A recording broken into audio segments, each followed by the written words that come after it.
Linköping, Sweden. October 19, 2004. A quiet autumn morning turned into one of the darkest days in Swedish history. 8-year-old Mohammed was walking to school, his backpack bouncing on his shoulders. Just a few blocks away, 56-year-old Annalena was heading out for her morning routine. Two strangers, whose paths were never meant to cross until that morning. Then it happened.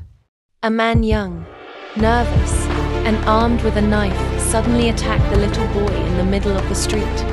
Annalena saw what was happening and rushed to help. She screamed, trying to stop the attacker. But within seconds, both she and the child were lying motionless on the pavement. The killer ran off, vanishing between the buildings, leaving behind nothing but horror. The whole town froze. Police flooded the scene, collecting every piece of evidence they could find. The weapon, a butterfly knife, was left behind.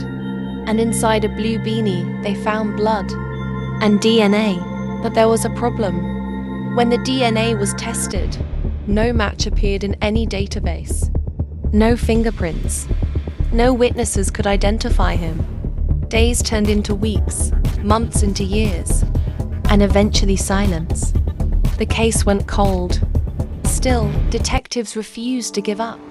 Among them was John Sundin, based on real detective Jan Staff, a man who had spent years haunted by the case. Every anniversary, he visited the victim's memorial, promising he'd find the killer, no matter how long it took. Then, 16 years later, came a breakthrough.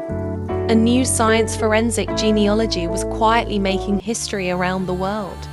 Instead of searching for an exact DNA match, it looked for family connections, relatives, cousins, ancestors, family tree built from fragments of genetic code. Swedish genealogist Per Skogbest, inspired by real expert Peter Schuyland, joined the investigation. Piece by piece, he traced the unknown DNA to distant relatives, narrowing down families who had lived near Linköping. The search led to one man, Daniel N., living an ordinary life, never once suspected. Police tested his DNA, and it matched. 16 years after the murders, the mystery was solved. Daniel confessed. He said he didn't know why he did it, that something had snapped inside him that morning.